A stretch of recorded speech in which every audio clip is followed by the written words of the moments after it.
자, 이제 이번 문제로 가겠습니다.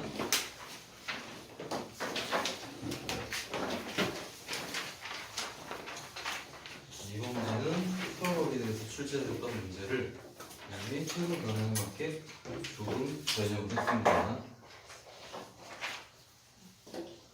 자, 먼저 SKN이 이렇게 정의되어 있구만. SK에다가 0을 대입하면 언제나 0이 나온다. 다음 SKN은 SKN 빼기 1에다가 n의 k제곱을 더합니다.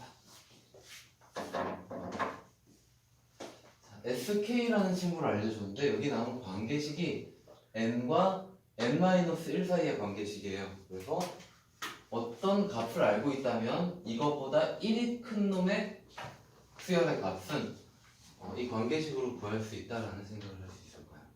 그래서 여러분들은 이제 이해가 빠르기 때문에 선생님이 첫 문제에서는 S1, 10, S1, 10, S20 두 가지를 구하라 했지만 일반적으로 그냥 K에다가 1과 2를 대입하지 않고 K로 두고 이야기하도록 하겠습니다. 자, 그럼 이제 이 식에 N에 1을 대입하면 S0을 이용해서 S1을 구할 수 있게 될 거야.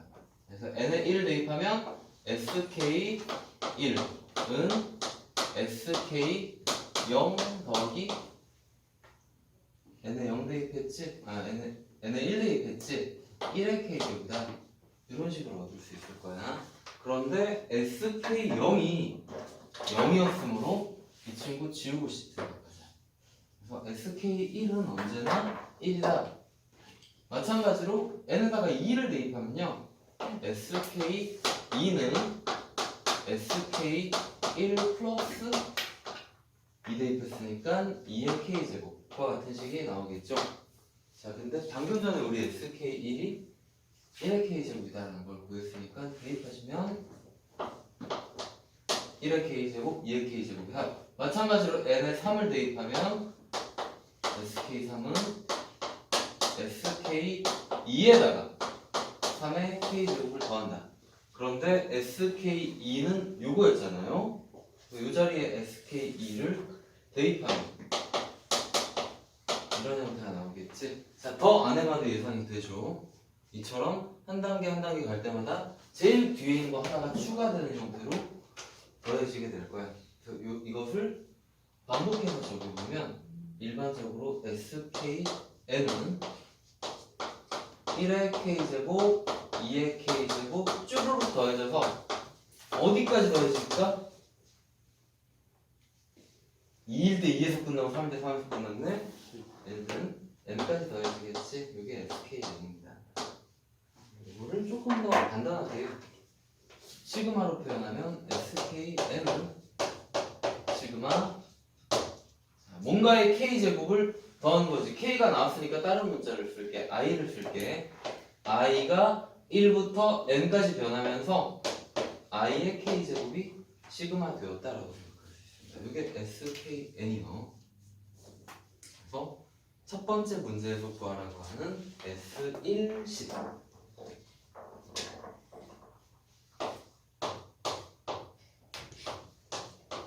은 N에다가 10을 대입하고 여기 10을 대입하고 K에다가 1을 대입하면 되겠지? 이게 1승이에요. 이거의 시그마야. 마찬가지로 S20은 K에 2를 넣어서 I1부터 10까지 I 제곱의 시그마다 라고 할 수 있다. 그래서 이거 여러분들 값을 구할 수 있는 거지. 아까 선생님 처음에 이쪽에다 설명을 했었어. 여러분들이 부분합을 구할 수 있는 함수는 두 가지 종류밖에 없다. 첫째 3차 이하의 다항함수, 둘째 지수함수. 그리고 1차 함수, 2차 함수니까 구할 수 있는 거지. 그래서 여러분들 외우고 있는 공식을 이용해서 S1, 10의 값은 2분의 n 플러스 1. 그래서 55가 나오겠지. 시그마 i 제곱의 값은 6분의 n 플러스 1, 2n 플러스 1. 자, 계산 과정은 생략하겠습니다. 여러분들 실수 없이 계산하셨다면 아마도 385가 나왔을 겁니다. 2-1번 문제 이렇게 계산하시면 되고요. 2-2번부터 정답률이 급격히 떨어지기 시작합니다.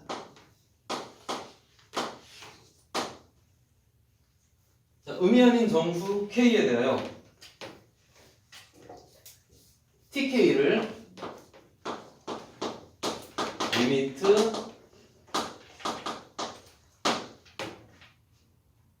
n의 K 플러스 1제곱분의 S KM이라고 하자.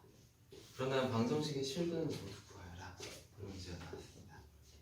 자, 이 문제와 바로 다음 문제를 보면서 여러분들 문제를 파악하고 문제에 접근하는 방법을 이제 연습을 해볼 겁니다. 자, 일단 말이야, TK가 이렇게 정의되는데 우리는 이 안에 들어있는 SKN이 누군지를 너무나도 정확히 알고 있어. SKN이 이거다라고 방금 구했잖아. 저거다라고. 저거를 대입하면 되는 거야, 그냥. 그래서 SKN 자리에 우리가 구한 친구를 한번 대입해보자. SKN은 시그마 i가 1부터 n일 때까지 i의 k제곱을 시그마 한 거였죠. 이렇게 딱 대입해서 생각하는 거야. 자, 그러면 이제 여러분들 문제 파악은 이렇게 하는 겁니다.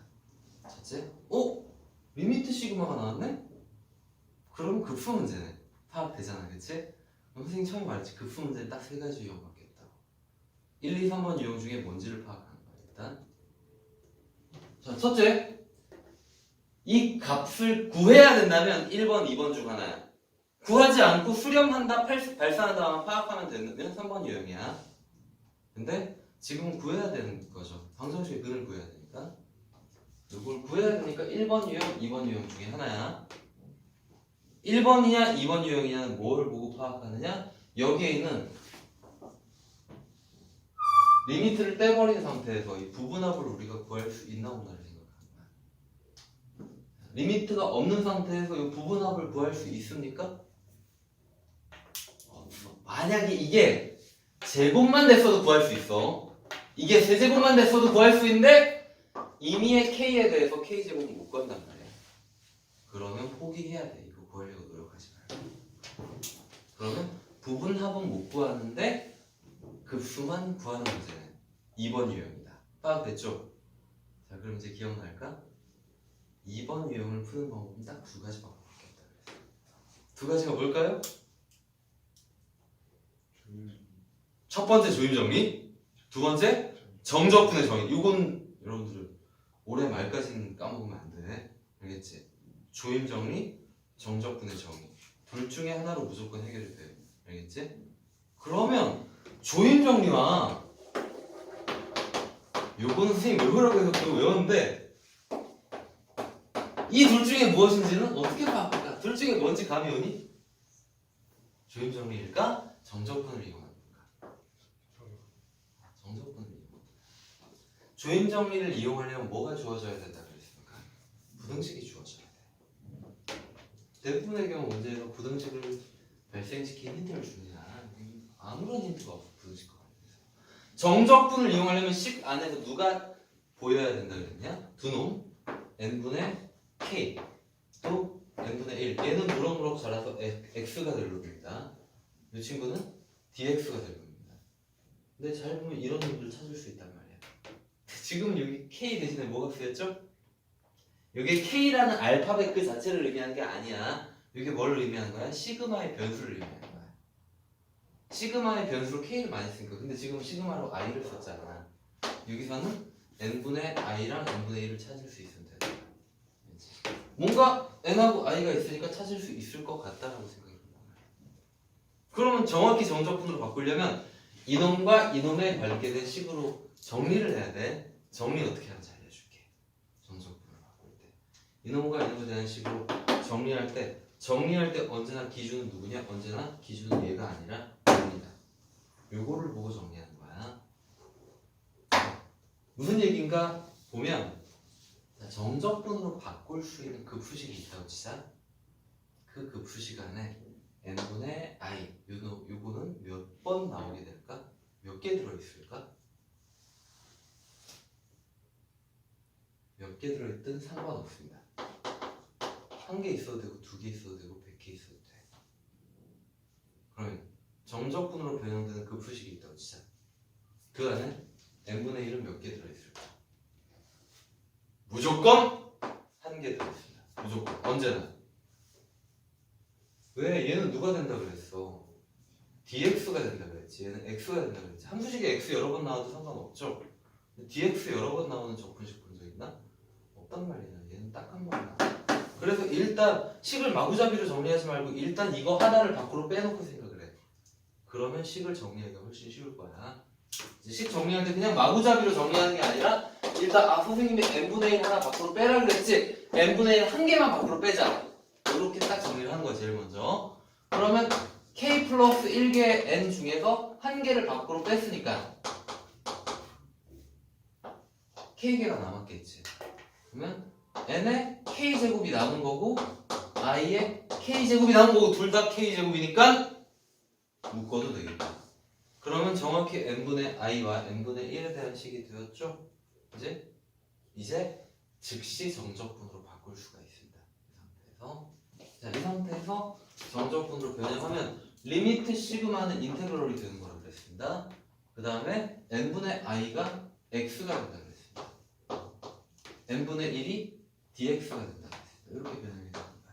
마지막 적분 구간은 0에서부터 여기까지 하십니다. 지금 선생님 정적분으로 변형하는 대응 방법이 여러 가지가 있는데 선생님이 지금 여러분들한테 소개해준 방법은 무조건 0에서 시작하는 적분으로 바꾸는 방법이야. 0에서 시작하는 적분으로 바꾸고 적분 구간의 길이는 요거가 됩니다. 이게 적분 구간을 n개로 속인 거니까 0부터 1까지. 자, 이렇게 정적분으로 변형이 됐고요. 계산 과정을 생략하겠습니다. 적분 계산하면 k 플러스 1분의 x의 k 플러스 1제곱에다가 1을 대입해서 결국 k 플러스 1분의 1이라는 계산 결과를 얻을 수가 있어요. 여러분들은 시작부터 TK가 누군지를 구하고 시작하는 거야. TK는 K 플러스 1분의 1이구나.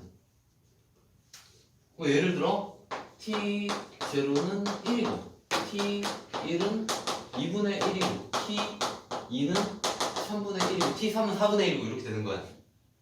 근데 즐거운 사실 하나는 문제 T1 앞에 누가 딱 곱해져 있어? 2가 곱해져 있네. 이 앞에 T2가 3분의 1인데 고맙게도 누가 곱해져 있어? 3이 곱해져 있지. TK 앞에 K 플러스 1이 곱해져 있지. TK 앞에 K 플러스 1이 곱해져 있으니까 거기에 개수는 전부 다 1이 되는 겁니다. 그죠? 그래서 주어진 방정식에 이 값을 대입해서 정리하면요 이와 같은 오차 방정식을 얻을 수가 있어요. 그래서 이걸 여러분들 나름대로 인수분해해서 정리하시면 됩니다. 자, 이렇게 3개 묶어서 정리한다 치면 1 더하기 x 더하기 x제곱 이라는 공통인수를 가지고 여기서 곱하기 1 여기서 곱하기 x 세제곱이 되지. 앞부분이 또 한 번 인수분해가 되죠. 인수분해하면 1 더하기 x에 1 빼기 x 더하기 x제곱.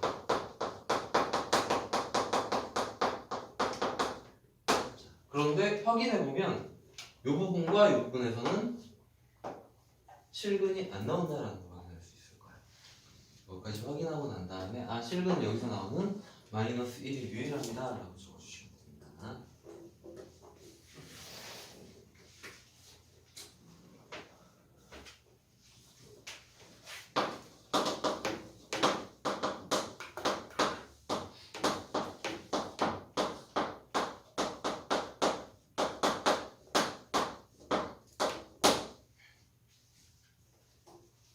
자, 마지막 소문항. 이것도 두려울 게 없습니다. 왜냐하면 우리는 SKN을 구해버렸으니까. 칠판에 노란색 식.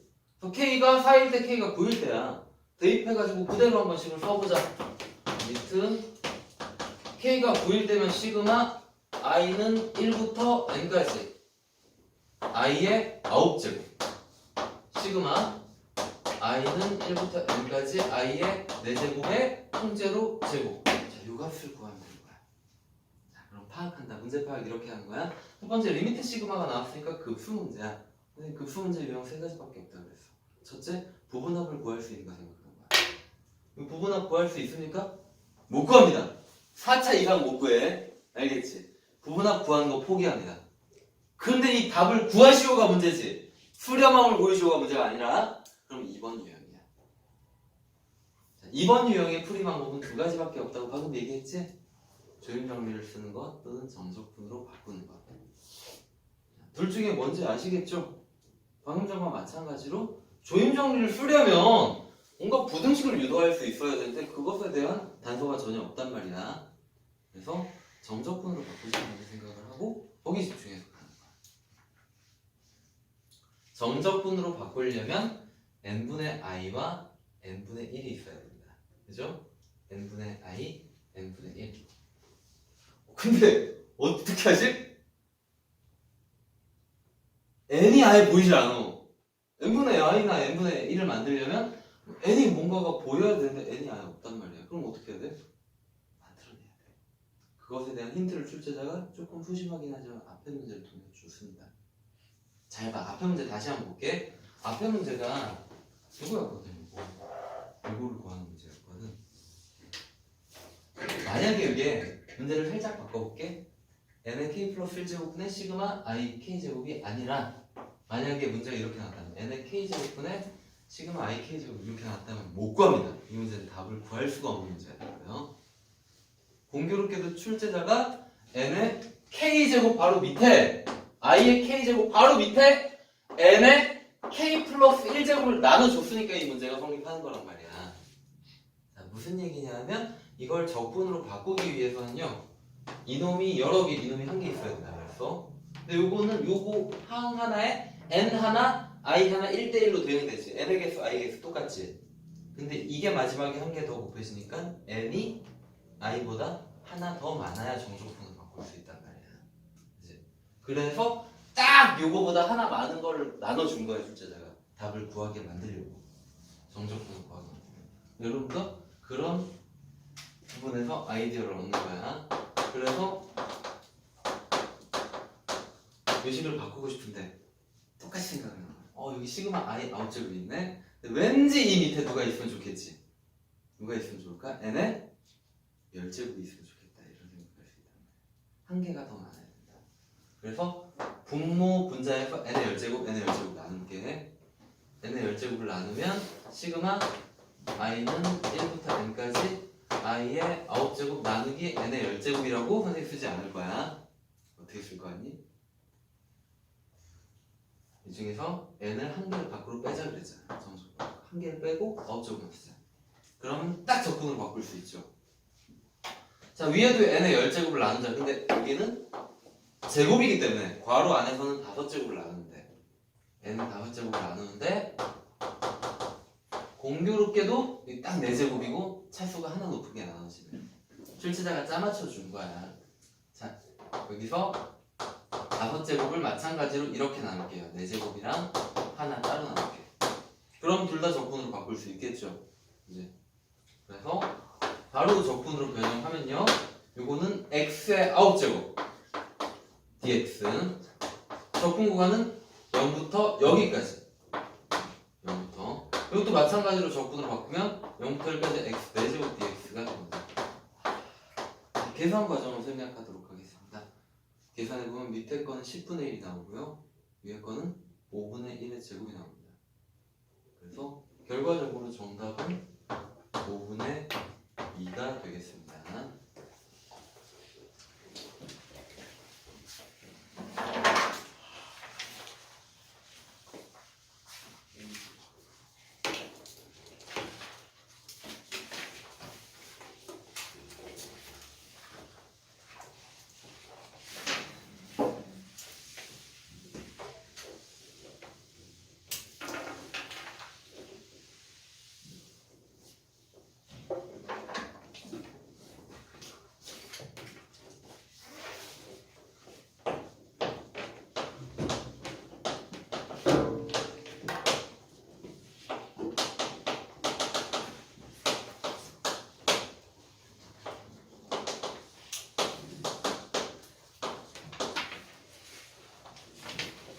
정리된 학생들은 교재 첫 페이지로 돌아옵니다.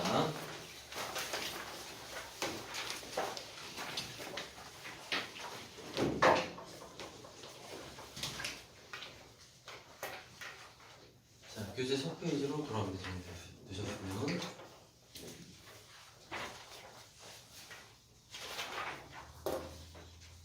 자, 우리 교과서에 나오는 급수 파트의 명제 중에 가장 중요한 명제가 가장 위에 적혀 있습니다. 자, 어떤 수열 AN에 대해서 AN의 급수가 수렴한다면 리미트 AN, 수열의 극한은 반드시 0에 수렴하게 되죠. 다른 값이 아니라. 자, 이 명제는 당연히 암기가 되어 있어야 되고 수능에서도 많이 활용이 됩니다. 근데 이거는 1, 2, 3번 세트로 같이 알아야 돼. 1, 2, 3 나왔으니까 ABC라고 쓸게요. 이거 세 개가 세트야. 다 같이 알아야 돼. 첫 번째, 이 명제가 성립하면 자동으로 성립하는 명제가 있어. 그게 뭐야? 대우 명제. 대우 명제. 자, 대우 명제는 리미트 AN이 0이 아니라면 볼 것도 없이 급수는 발산한다. 이게 교재에 적혀있는 2번 명제지. 이거 같이 기억하는 거야. 리미트 AN이 0이 아니면 급수는 발산한다. 세 번째, 뭘 또 기억해야 될까? 자, 이 명제의 0. 리미트 AN이 0이면 급수는 수렴한다. 이 명제의 0은 성립할까요? 안 할까요? 성립하지 않습니다. 이것도 기억하는 거야. 다시 말해서 리미트 AN이 0이면 급수는 수렴한다. 이거 틀렸다는 얘기야. 리미트 AN이 0이면 급수는 발산한다. 이건가? 이거 틀렸어. 정확히 말하면 리미트 AN이 0인 것으로는 수열의 급수의 수렴과 발산을 전혀 알 수 없다는 거야. 급수가 발산할 때도 있고 수렴할 때도 있는 거야. 이 세 가지를 세트로 기억하도록 하시고, 또 한 가지. 풀이논술 시험에서 우리 교과서에 나오는 기본적인 명제, 증명 문제가 푸시 하나 안 바뀌고 문제로 출제되는 경우가 있어. 그런 거 나올 때마다 선생님이 얘기해 줄 거야. 그중 대표적인 게 이거야. 후문항 1번으로 언제든지 출제될 수 있어요. 예를 들어 이런 문제가 나오는 거야. 수열 AN의 급수가 수렴한다. 이때 리미트 AN이 0임을 증명하시오. 이렇게 문제 나오는 거야. 얼마든지 이제 후문항 1번으로 출제될 수 있는 문제고 출제된 적도 있고요. 하지만 여러분들 교과서에서 많이 다뤘던 증명이니까 여기서 증명하진 않을 거야. 그런데 모르는 학생이 있다면 어떻게 증명해야 될지 모르는 학생이 있다면 지금 메모해 뒀다가 집에 가서 교과서 보면서 증명 연습하세요. 선생님 나온다 그랬는데 나왔는데 막 틀려가지고 울지 말고 미리 한번 연습하세요. 어렵지 않습니다. 한두 줄이면 증명됩니다. 그치? 요거 증명 과정 모르신다면 집에서 꼭 연습을 해보세요. 자, 그 정도만 얘기하고 지나갈게. 그 다음에 오늘 마지막 부분의 문제풀이에 많이 활용했던 정적분과 급수의 성질입니다. 급수의 관계입니다. 정적분의 정의를 그대로 쓴 게 1번이야. 그리고 요거를 조금 공식처럼 계산에 적용하기 쉽도록 야금야금 변형해서 쓴 게 2번, 3번, 4번이에요. 그래서 그 식들을 다 알아야 되는 건 아니야 사실.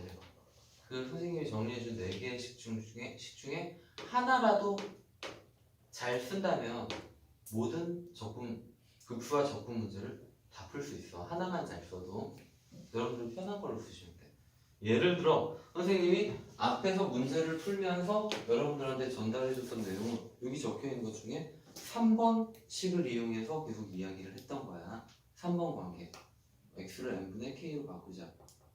dx를 n분의 1로 바꾸자. 이런 식으로.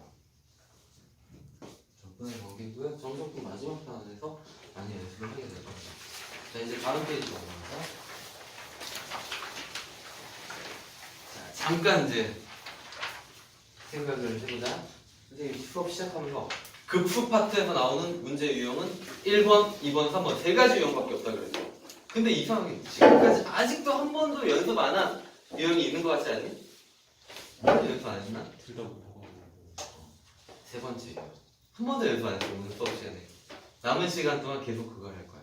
그리고 지금 44, 45페이지에 나와 있는 내용들은 그와 관련된 내용입니다. 수렴 판정. 수렴하느냐 아니냐를 판정하는 거야. 수렴 값이 얼마냐를 구하는 게 아니라.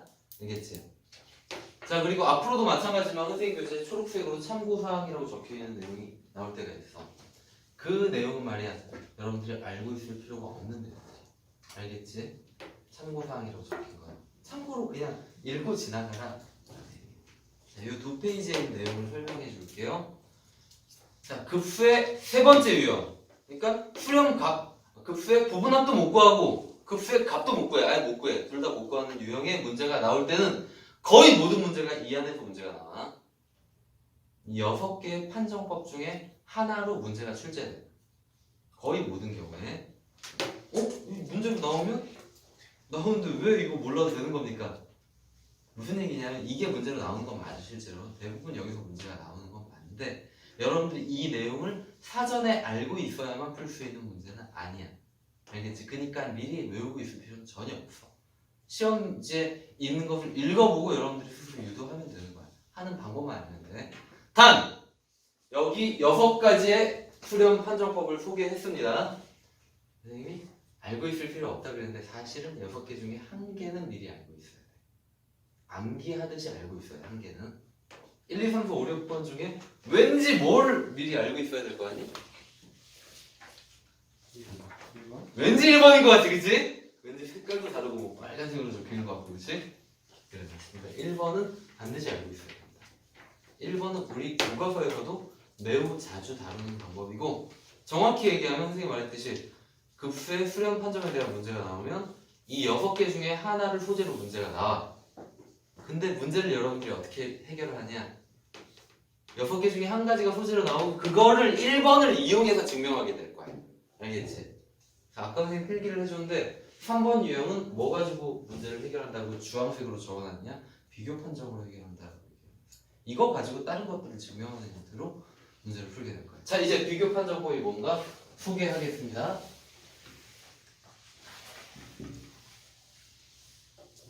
자, 나는 이와 같은 급수가 수렴하느냐 발산하느냐 이게 궁금합니다. 이게 수렴할까 발산할까 모르겠다 이거야. 이게 수렴할까 발산할까 이게 궁금해. 이 둘 중에 하나가 궁금한 거야. 근데 내가 잘 조사해봤더니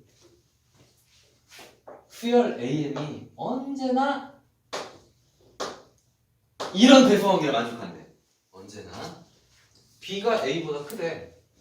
근데 말이야 여기에 추가로 내가 한 가지 사실을 더 알았어. AM보다 BN이 한 판 크더라. 근데 추가로 뭘 알았냐면 요 급수는 수렴하더래. 자, 그럼 선생님 지금 말해주는 사실만으로 이게 수렴할지 발산할지 알 수 있을까? 얘는 어떻게 될 거 같니? 그래서 무조건 수렴합니다. 이게 비교 판정법이에요. 자, 다시 한번 정리하면 내가 알고 싶은 건 이거야. 이게 지금 궁금한 거야. 근데 이게 너무 어려워서 계산하기 힘들어. 그래서 나는 이걸 요렇쿵저렇쿵 변형해서 계산하기 쉬운 걸로 변형하는 거야. 변형해봤더니 그놈이 이놈보다 큰 거야. 큰 거야. 그럼 이렇게 되겠지. 근데 얘는 누군지 모르겠지만 얘보다 더 큰 게 수렴했대. 그럼 얘는 얘보다 더 작은 값에 작거나 같은 값에 수렴해야 되겠지. 이게 비교 판정법이야. 알겠지? 자, 비교 판정법 2가지 버전이 있습니다. 첫 번째는 이 초록색을 내가 알고 있을 때 버전이야. 두 번째는 얘가 궁금한 거야. 이게 수렴할지 발산할지 궁금해. 근데 내가 이걸 알아냈어. 어찌어찌 계산하다 보니까 이 친구가 발산한다라는 걸 알아냈어. 무한대로. 그럼 얘가 어디로 갈지 알 수 있을까? 우리는 이걸로. 얘는 어떻게 될까? 당연히 발산하겠지. 왜 그런 거야? 얘가 얼마인지 모르지만 얘는 발산하는 놈보다 더 큰 거 아니야. 이게 비교 판정법이야. 알겠죠? 자, 그래서 결과적으로 난 얘를 알기 위해서 얘가 수렴한다를 찾아낼 때도 있고 얘를 알기 위해서 얘가 발산한다를 찾아낼 때도 있어. 왜 그러냐? 내가 알고 싶은 게 너무 어렵고 계산하기 힘들기 때문에 계산하기 쉬운 걸로 바꿔주는 거야. 자, 오늘 남은 시간 동안 그냥 비교 판정법만 계속 연습을 할 겁니다. 자, 이것이 비교 판정법이고 참고로 이제 헷갈리는 친구들이 있을까봐 교재에 적혀있는 말을 설명해 줄게. 선생님이 칠판에다 이렇게 적어놓고 사실 교재에다가는 이렇게 안 적어놨습니다. 좀 더 일반적인 식으로 적어놨어요. 뭐가 다르지 교재에 적혀있는지 보니까 K겠지. 다시 말해서 AN이 BN보다 꼭 작을 필요는 없어. AN이 BN보다 커도 돼. 예를 들어 AN이 BN보다 커도 되는데 bn보다는 큰데 100 곱하기 bn보다는 좀 작단 말이야. 100을 곱했으면 이거 훨씬 커지잖아. 그래도 똑같은 결론이 나온다는 거야. 여기 상수가 몇이 곱해져 있어도 상관이 없다는 거야. 왜 그러냐? 하면 이게 수렴하면 100 곱하기 bn의 곱수도 수렴할 거 아니야. 걔보다 작은 놈은 당연히 수렴하겠지. 상수가 얼마 곱해져서 부등식이 세워지는 건 상관이 없다는 얘기야. 결과적으로는. 자, 그리고 또 여러분들 교재는 조금 더 일반적인 경우를 적기 위해서 모든 n에 대하여 이 부등식이 성립해야 된다라고 말하진 않았습니다. 사실은 이게 극한에 대한 문제이기 때문에 언제나 성립할 필요 없어. 앞에 몇 개는 이걸 만족시키지 않아도 돼요. 결국 극한에서 중요한 건 뒷부분이야. 그래서 교재는 이렇게 적혀 있을 거예요. n이 n0보다 큰 n에 대해서 이게 성립하면 된다라고. 그치? 언제나 성립할 필요는 없고 정확히 따지면 뒷부분에서만 성립하면 된다라는 뜻입니다. 이게 뭔지 헷갈릴까봐 설명해 준 거고. 자, 요거 하나만 잘 알아두시고 되고 나머지에 대한 문제가 나올 때 결국 우리는 이 비교 판정법으로 나머지를 증명하게 될 거야. 자, 그 중에 하나 연습하고 오늘 수업 마칠 겁니다. 자, 바로 다음 페이지에 보면 P급 판정법 있습니다. 이게 제일 중요합니다. 요거 하나 연습할 겁니다.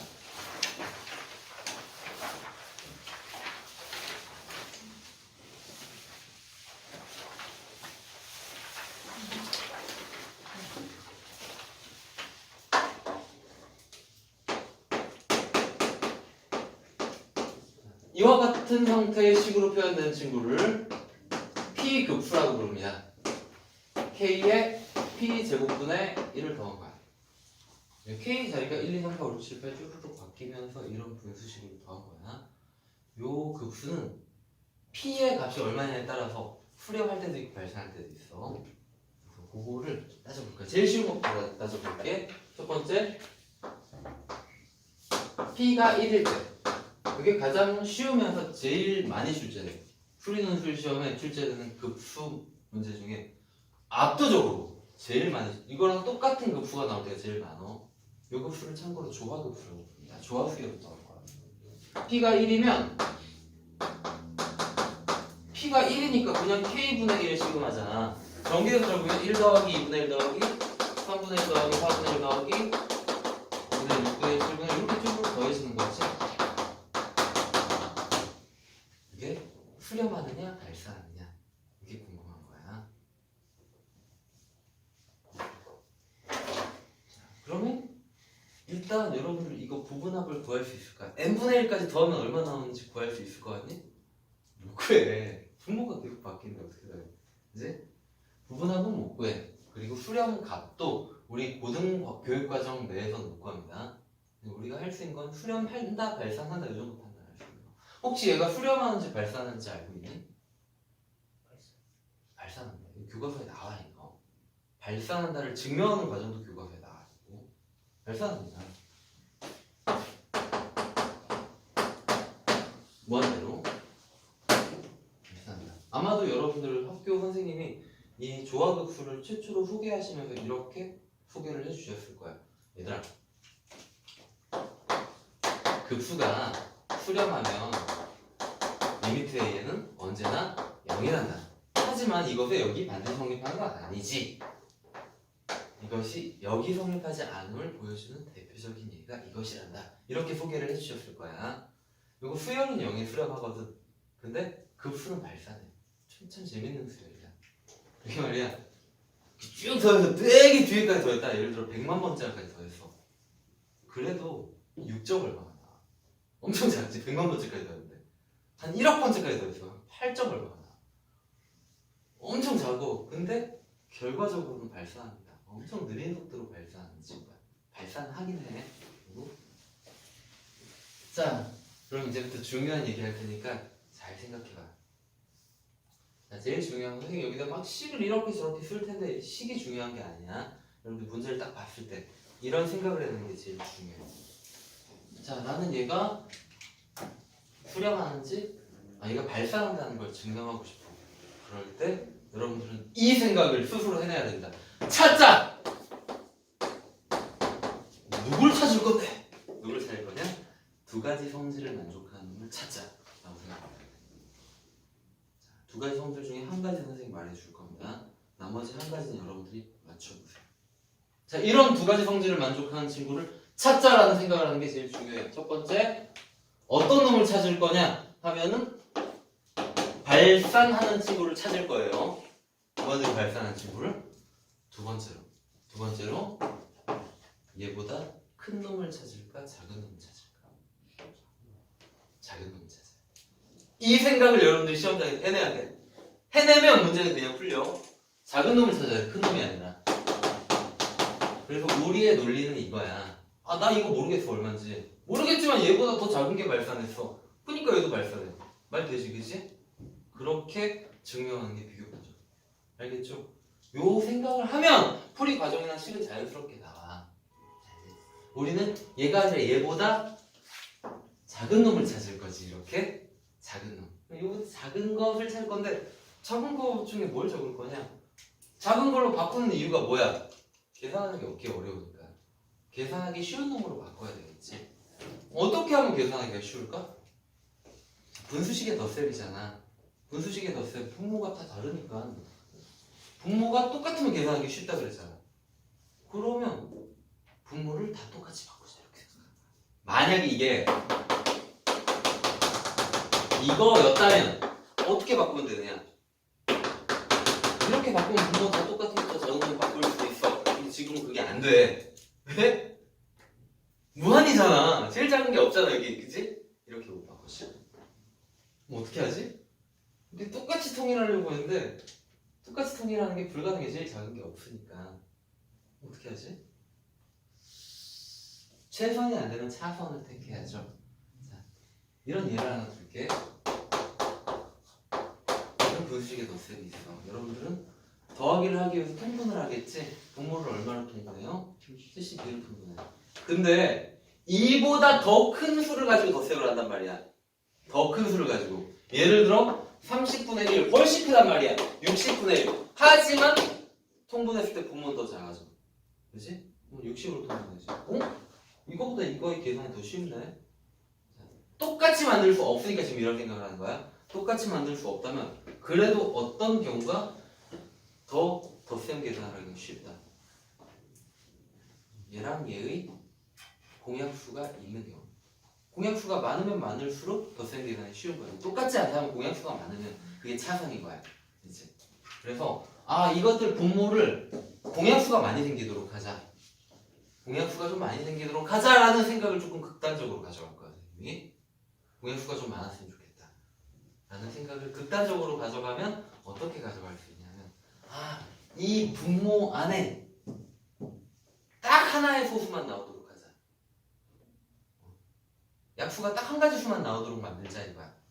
그 한 가지 수도 제일 간단한 수로 잡자. 제일 작은 소수 뭐지? 2만 나오게 하자 이런 생각을 하는 거야. 그러면 공약수가 많아지겠지. 2 하나만 나오니까 계산이 쉬워질 거야. 그래서 그렇게 바꾸도록 할게. 이건 2니까 그냥 그대로 두자. 근데 이게 2가 아니야. 여기 첫 번째 문제가 발생했어. 2가 아닌 놈이 들어있지? 나는 2만 나오도록 바꿀 거야. 뭘로 바꾸면 좋을까? 3분의 1을. 얘보다 더 작아야 돼.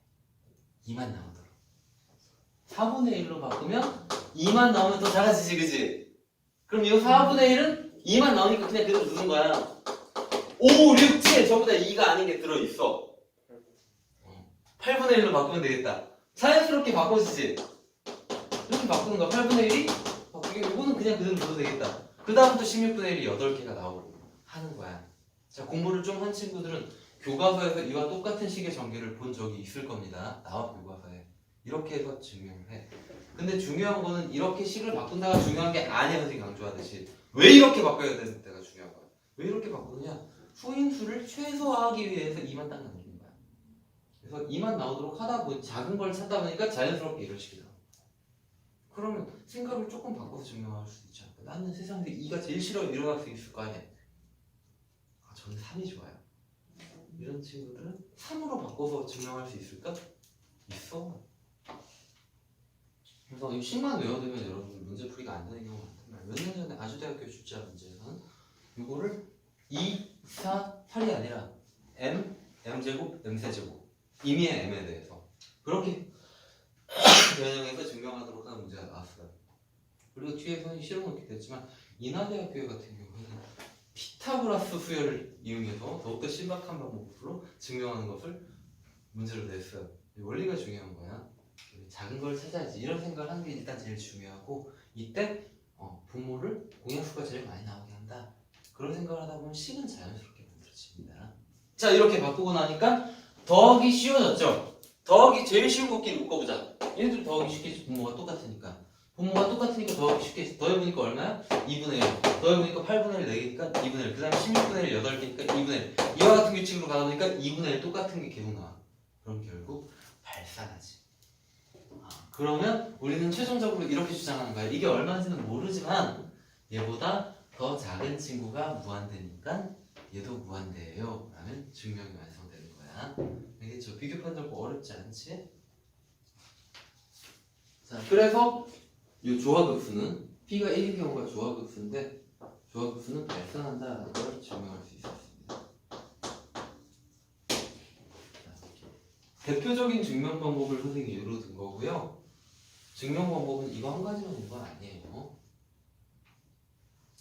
P가 2인 경우에 P급수를 볼게. P가 2인 경우 K 제곱이 되겠네. 시그마 K는 1부터 무한대까지 K 제곱분의 1 시그마 정리해서 보면 이런 식으로 나타나는 급수예요. 자, 혹시 알고 있니? 이거 수렴하는지 발산하는지?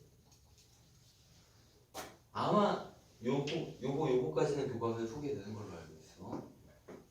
수렴할까 발산할까? 힌트를 주자. 얘는 얘보다 클 거 같니 작을 거 같니? 좀 작겠지, 그치? 분모가 커졌으니까 좀 작아. 그러면 무한대로 가는 것보다 작으면 어떻게 되는 거야?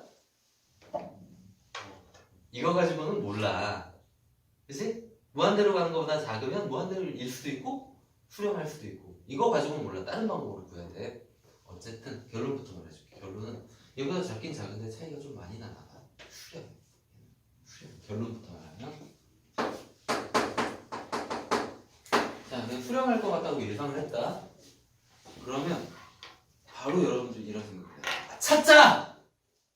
누구를 찾을 거냐? 두 가지 성질을 만족하는 친구를 찾을 거야. 어떤 두 가지 성질을 만족하는 친구를 찾아야 하는지 아시겠습니까? 첫 번째로 수렴하는 놈을 찾아야 돼. 둘째로 얘보다 작은 걸 찾아야 될까? 큰 걸 찾아야 될까? 큰 걸 찾아야 돼. 알겠지? 작은 걸 찾으면 아무 소용이 없어.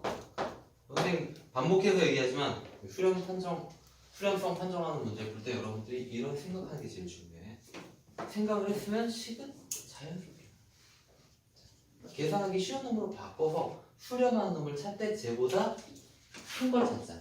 이렇게 생각하는 거야. 큰 걸 찾자. 그럼 이제 계산하기 어려우니까 큰 걸로 바꾸는 거야. 대표적인 방법을 알려줄게. 방금 전하고 똑같은 아이디어로 생각을 해서 알려줄게. 똑같은 아이디어로 생각했다면 어떻게 할 수 있냐? 큰 거 잡자. 2만 남기자. 2가 아닌데 더 큰 걸로 바꾸려면 이렇게 바꾸는 거야. 그다음 5도 4로 바꾸는 거야. 더 커지지. 이렇게 바꾸면 요 합이 수렴하는 게 증명이 돼. 쉽게 증명이 돼. 수렴해. 수렴하는 것보다 작으니까 수렴한다 이렇게 보일 수 있어.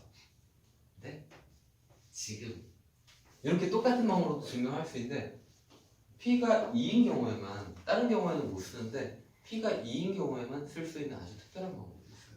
아주 간단한 방법. 그러니까 지금은 그 방법을 소개할게. 자, 방금 전에 이 방법으로 증명이 가능한데 딱 P가 2일 때만 쓸 수 있는 아주 간단한 방법이 있어. 어떤 방법이 있느냐? 얘보다 더 큰 걸 만들 거야. 그럼 분모는 작아져야 돼. 분모는 더 고민을 한 거지. 2의 제곱보다 더 작은 걸로 누구를 잡을까? 2 곱하기 2보다 더 작은 놈으로 1 곱하기 2를 선택하자. 이렇게 3의 제곱보다 더 작은 놈으로 2 곱하기 3하면 더 작아지지? 분모가? 얘보다 얘가 큰 거 아니야. 4의 제곱은 3 곱하기 4를 바꾸자. 이런 규칙으로 k 제곱을 k-1 곱하기 k로 바꾸면 밑에 있는 게 더 큰 건 분명하죠? 그러면 여러분들 이 합 구할 수 있지. 그리고 부분분수 쪽이면 쉽게 구할 수가 있겠죠. 1 빼기 2분의 1, 2분의 1 빼기 3분의 1 이런 식으로 쭉 가다 보면 뒤에가 싹 날아가요. 그래서 결국 이 친구가 2에 수렴한단 말이에요. 그럼 얘는 2에 수렴하는 놈보다 더 작기 때문에 2보다 작거나 같은 값에 수렴한다라고 결론 내릴 수 있겠지. 자, 이런 방법으로 비교 분석법을 사용하시는 겁니다. 어렵지 않지? P가 2인 경우는 이렇게 이제 부분분수를 변형하는 방법을 이용해서 특별하게 해결을 할 수도 있습니다. 이때도 이제 공약수, 공통인수를 많이 만들면 계산이 간단해진단 말이야. 지워지는 것들이 많아서. 자, 여기까지 이제 워밍업을 해갖고 이제 본격적으로 일반적인 경우에 도전하겠습니다. 지금까지는 P에다가 숫자를 넣었어. 1, 2. 숫자를 넣지 않고 임의의 P에 대해 생각을 할 거야. 임의의 P에 대해서. 근데 임의의 P에 대해서 결론이 다 똑같지 않기 때문에 선생님이 두 가지로 나눌게. 임의의 P는 임의의 P인데 P가 1보다 작은 양수의 경우를 생각해보자. 그때는 너무 명백하고 당연해. P가 1보다 작은 경우를 본다 그랬잖아. 1보다 작은 경우. 이때 여러분들이 상식적으로 제일 먼저 생각해야 될 거는 경계에서를 제일 먼저 생각하는 거야. 1일 때는 어떨까요? 부터 생각하는 거야. P가 1일 때 발산했었지. 그러면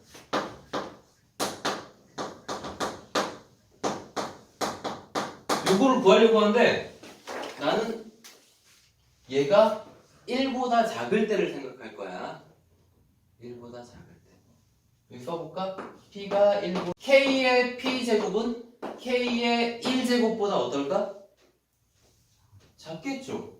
그치? 그럼 K의 P제곱 분의 1은 K분의 1보다 어떨까? 크겠지. 역수를 취했으니까. 이걸 시그마하면 어떻게 된다고? 발산한다고. 그럼 이걸 시그마하면 어떻게 될까? 당연히 발산하겠지. 얘보다 더 크단 말이야. 분모가 더 작아진 거야, 쟤보다. 알겠지? 그래서 이건 볼 것도 없이 당연히 발산합니다. 왜냐 하면은 얘는 시그마 P분의 1보다도 더 큰 놈이기 때문에 그렇다. 그래서 발산한다. 자, 마지막으로 P가 1보다 클 때 T 급수가 어떻게 되는가 보겠습니다. 일단은 결과를 한번 예상해보자. 이번에는 P의 1보다 큰 걸 넣었어. 수렴할 것 같니? 발산할 것 같니? 우리가 이제 좀 예상할 수 있는 건덕지가 있는 게 사실 일반적인 P에 대해서는 안 해봤지만 요 범위에 속하는 하나의 P에 대해서는 해봤거든. 2일 때 해봤잖아, 그치? 2일 때 수렴했으니까 왠지 이때도 수렴하지 않을까 예상을 할 수 있어. 예상이 언제나 맞는 거 아닌데 어쨌든 예상을 하고 시작해야 돼. 수렴한다고 예상했느냐 발산한다고 예상했느냐에 따라 풀이 방법이 달라지거든. 예상이 틀리면 어떻게 합니까? 틀리면 다시 하면 돼. 그래서 두 가지밖에 안 되니까 한 번 실패하면 또 한 번 한다. 두 번만 도전해보면 돼. 자, 이거 수렴한다. 수렴하고 수렴한다를 증명하려면 가장 중요한 건 뭐냐면 수렴한다는 걸 증명해야지. 값을 못 구하는 상태에서 수렴한다를 증명해야지. 그때 제일 중요한 게 뭔지 알아? 그리고 시험장에서 바로 보라색 생각을 하는 게 제일 중요해. 이런 생각을 하셔야 돼요. 찾자. 수렴하는 놈 그리고 이놈보다 더 큰 놈. 알겠지? 그래야 증명을 할 수 있어. 자, 이거 전개해서 적어볼게요. 1 더하기 2의 P제곱분의 1, 3의 P제곱분의 1 이렇게 쭉 더해지는 놈이에요. 자, 우리가 찾아야 되는 건 여기 수렴한다를 증명하기 위해서 우리가 찾아야 되는 거는 이놈보다 더 큰 놈이에요. 큰 놈. 크게 만들자. 크게 만들긴 만드는데 계산하기 너무 어려우니까 계산하기 쉬운 숫자로 바꿔보자. 처음에 했던 것과 똑같은 생각을 해요. 계산이 쉽게 하기 위해서 분모에 소인수를 딱 2만 남기겠습니다. 2만. 그러면 요거는 2니까 그냥 두고 이거 아니니까 바꿔야 되겠다. 뭘로 바꿀까? 3이니까 아까 3을 뭐로 바꿨더라? 아까 3을 4로 바꿨어. 이번에도 3을 4로 바꿀까? 안 돼. 이번엔 2로 바꿔. 왜 그러지? 그렇지. 그렇기 때문에 선생님 이거부터 생각하라 그런 거야. 큰 걸 찾느냐 작은 걸 찾느냐에 따라 뭘로 바꿀지가 바뀌어. 아까는 작은 걸 찾아야 되니까 4로 바꿨는데 지금 큰 거 찾아야 되니까 2로 바꾸셔야 돼. 그럼 더 큰 거 맞지? 얘는 2니까 그냥 두자. 2의 거듭집이니까. 그리고 5, 6, 7은 2의 거듭집이 아니니까 2로 바꾸되 누구로? 4로 바꾸자. 더 큰 놈으로 바꿔야 돼. 그럼 4가 4개 나와. 그 다음 8이 8개 나와. 이런 규칙으로 계속 가더라. 더하기 쉬운 것부터 묶어보자. 부모가 똑같은 거. 그러면 2의 p제곱 분의 1 곱하기 2니까 정리하면 2의 p 빼기 1제곱 분의 1 되겠지. 4의 p제곱분의 1 곱하기 4니까 4의 p 빼기 1제곱분의 1. 그 다음 8의 p 빼기 1제곱분의 1 이렇게 나와요. 그러면 이거의 합을 구할 수 있을까? 자, 이런 친구들 우리가 네 글자로 뭐라고 부르지? 등비수열이라고 부르지. 등비수열의 합 구할 수 있잖아. 그치? 바로 구할게요. 등비수열 합 공식 알고 있지? 무한등비급수의 합 1-r분의 a. 얘는 1-공비 곱해진 게 2의 p 빼기 1제곱분의 1 분의 첫째야 1. 여기에 수렴하게 되고요. 분모분자에 2의 p 빼기 1제곱 곱하면 이 정도로 정리가 되는 거예요. 이 값에 수렴하고 얘는 걔보다 작으니까 얘도 수렴하겠다. 이렇게 판단할 수 있겠지. 그래서 p가 1인 경우도 수렴합니다. 참고로 여러분들 답안 작성하실 때 풀리는 술 시험에서 답안 작성하실 때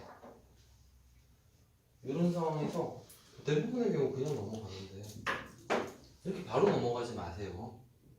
한마디 적어주고 넘어가세요. 뭐 적어줘야 될까? 선생님 지금 뭔 얘기하는 거냐면 시그마 K는 1부터 무한대까지 R의 K제곱 K-1제곱은 1-R분의 K 1. 자, 이 식은 옳습니까? 틀렸어, 이 식. 틀린 식이야. 왜 틀렸지? 얘가 이렇게 드는 게 아니라 이렇게 들 때도 있는 거야. 언제 이렇게 되는 거지? 이렇게 될 때만 이렇게 돼. R의 절대값이 1보다 작지 않으면 얘가 발산해 버린다고. 그렇지? 근데 여기 이제 R이 이렇게 변수로 나왔는데 이게 1보다 큰지 작은지 확인도 안 해보고 그냥 수렴한 이 두 가지 길 중에 이거다라고 결론 내리는 건 좋지 않은 거야. 그러면 이거는 언제나 절대값이 1보다 작습니까? 아니야. 근데 일로 거슬러 올라가보자. 우리가 이 논리를 시작한 점이 어디냐? 여기서부터 시작했어. 그치? 딱 이 경우에 지금 이런 방식으로 식을 전개한 거 아니야. 이 경우에는 이 방식으로 전개 안 한 이유가 있어. p가 1보다 크면 생각해보세요. p 빼기 1은 0보다 큰 거지. p 빼기 1이 0보다 크면 2의 p 빼기 1제곱은 2의 0제곱보다 큰 거지. 그러면 2의 p 빼기 1제곱분의 1은 1보다 작은 양수가 되는 거지. 그러니까 이렇게 되는 거야. 그렇지? 은혜에서 적혀 있어야 된다. 선생님이 요 위의 문제에서 이 방법을 안 쓴 이유는 뭐냐? 이 위의 문제는 이게 아니라 반대잖아. 똑같은 식으로 가면 공비가 1보다 크다가 나와버려. 이 위의 경우에는. 그래서 발산하다가 나오고. 그래서 이렇게 안 나옵니다. 자, 그래서 이제 수렴하는 놈보다 작기 때문에 수렴한다. 이렇게 해서 P급수가 수렴하는 경우를 찾아봤고 1, 2, 3, 4번 내용을 종합하면 P급수는 이렇게 돼요. 최종적으로 요약하면 P급수의 최종 결론은 이거야. P가 1보다 크면 P급수는 언제나 수렴합니다. P가 1보다 작거나 같으면 발산하기 시작하는 최초의 값이 P가 1일 때 이때부터 발산하기 시작해. 이 결론은 외우고 다닐 필요는 없습니다. 외우고 다니면 수능 문제를 풀 때는 도움이 될 수 있어. 풀이 문제는 이런 형태로 비교 판정을 이용해서 증명하는 과정이 중요한 거고. 참고로 말해서 수능 문제 이런 거 나올 때 있잖아. 다음 중 수렴하는 것을 모두 고르면 하고 기억, 니은, 디귿 이렇게 나올 때 있잖아. 예를 들어 이런 게 나와요. 무한급수 시그마 K 플러스 K분의 시그마 K 루트 K분의 만약에 이런 게 나왔다고 진짜 그럼 이거 수렴할 거 아니야? 발산할 거 아니야? 수렴할 거 아니야? 발산할 거 아니야? 수렴. 결론을 적용하면 언제나 맞아. 그러니까 수능에서 도움이 될 수도 있다. 이거는 P가 2분의 3인 경우가 동차고 이거는 P가 2분의 1인 경우가 동차야. 결론은 언제나 맞아 떨어집니다. 수학적으로 옳은 명제니까.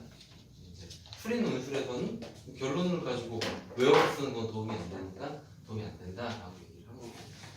어찌됐건 여기까지 해서 오늘 풀이 논술에 나오는 급수와 관련된 문제 유형을 모두 연습해봤습니다. 만약에 시간이 있다면 뒤에 이제 선생님 설명을 해놨는데 적분 판정법 하나 더 연습을 해보면 도움이 될 수 있을 거고. 자, 48페이지, 49페이지 혹시나 몰라서 넣어둔 거고 48페이지, 49페이지는 주황색에 해당하는 학생들만 공부하세요. 그렇지 않은 학생들은 아예 쳐다보지는 마십시오. 시간 낭비입니다. 출제 가능성이 매우 낮다는 거야. 48페이지